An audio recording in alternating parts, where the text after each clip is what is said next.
In the Vatican, Advent is never only about preparing for Christmas. While much of the world fills December with lights, music, and familiar rituals, behind the ancient walls of the Apostolic Palace the waiting takes on a different character. It grows heavier, more deliberate, almost watchful. This kind of waiting is never empty. In the Vatican, silence carries meaning, and anticipation often points toward decisions rather than celebrations. This particular Advent has a clear focus, January 7th and 8th. On those days, Pope Leo XIV will convene an extraordinary consistory, a gathering of the cardinals that canon law allows but history teaches must always be read carefully. Such meetings are rare, and when they take place early in a pontificate, they are never accidental. They signal direction, intention, and often a moment of testing. For Leo XIV, this consistory represents the first real collegial test of his papacy, a moment when his vision of church governance will begin to show its true shape. If you haven't subscribed, click on the subscribe button so you don't miss out on future videos like this, because what you're about to hear is not just news, it's a wake-up call for every heart that still believes truth should burn brighter than silence. Now grab your rosary, quiet your spirit, and let your heart listen, not just with ears, but with faith. The way the consistory was announced only deepened the sense of significance. The convocation was issued quietly on November 7th, signed by the Dean of the College of Cardinals rather than the Pope himself. There was no press conference, no explanation, no agenda, no list of topics. There were only dates, and silence. For observers used to detailed Vatican communications, this lack of commentary was striking and unsettling. Yet within the Vatican, silence is rarely a void. It is a space that prepares words. Into that space, Pope Leo XIV has now placed a letter. It is a Christmas letter, but not the kind filled with general greetings or seasonal warmth. It is personal, deliberate, and weighty. It is not meant to comfort but to orient.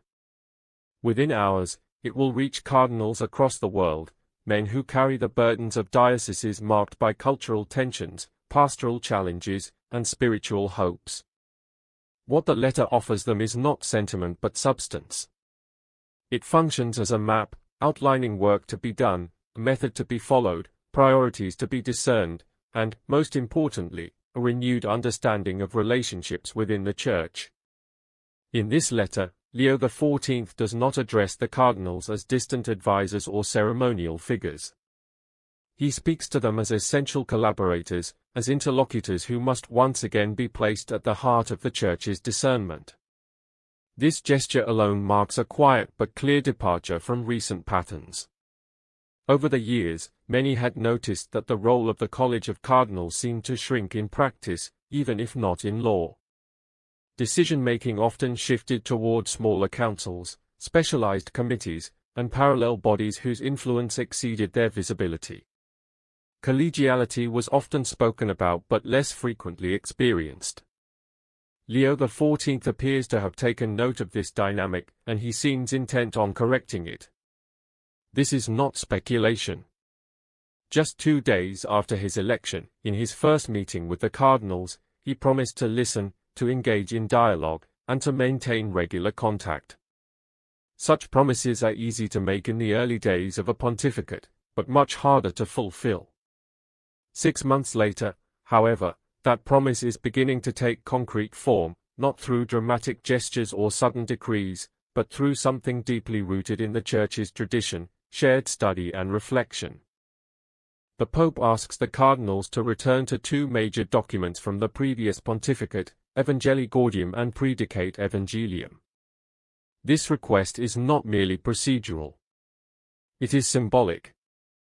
Evangelii Gaudium laid out a vision of the Church as missionary, outward-looking, and restless in charity.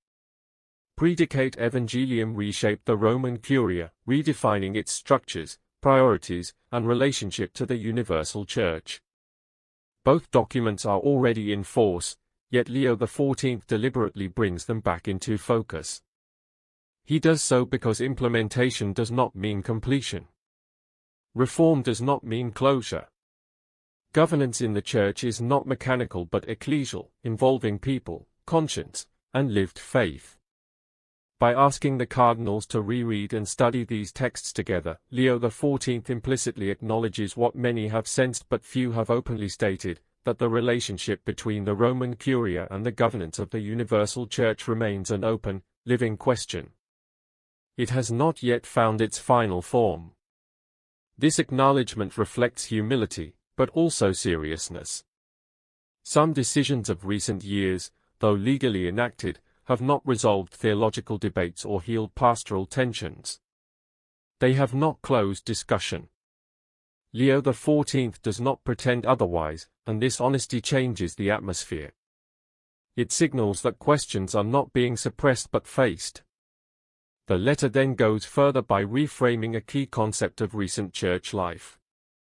Alongside the familiar term synodality, so strongly associated with the Francis era, Leo XIV introduces another word, communion. This is not a matter of semantics. Synodality without communion risks becoming procedural, while communion without synodality risks becoming static.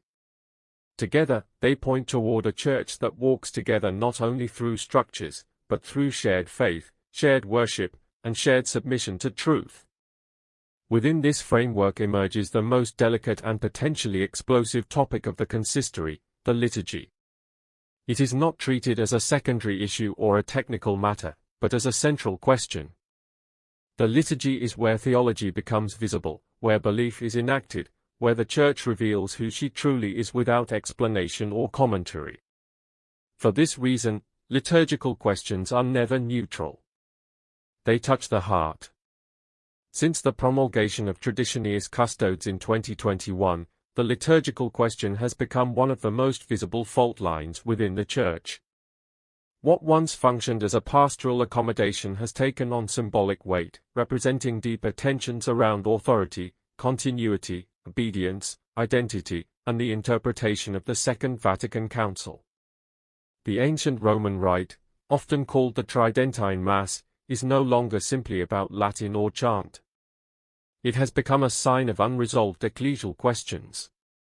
When reports confirm that the liturgical question appears explicitly in the Pope's letter, the significance is profound. No conclusions are announced, no decisions previewed, no outcomes promised.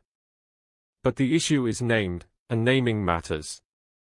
To place the liturgy on the agenda of an extraordinary consistory, especially the first of a new pontificate, is to acknowledge that this is not a marginal concern but a pastoral reality. The faithful attached to the ancient rite are not an eccentric minority. In many dioceses, they are growing in number, often young, deeply devout, and fully in communion with Rome. Many accept the Second Vatican Council while desiring to worship according to the pre-reform Missal. This is not mere nostalgia. It is an unresolved ecclesial question that Leo XIV appears willing to let the College of Cardinals confront together. The questions are serious and practical. Should restriction remain the primary response, or is there room for reconciliation without undermining authority? These questions affect real communities, parishes, seminaries, religious houses, and families trying to pass on the faith. By entrusting this issue to collegial discussion, Leo XIV reveals his governing style. There is no sudden decree, no unilateral decision, no avoidance through silence.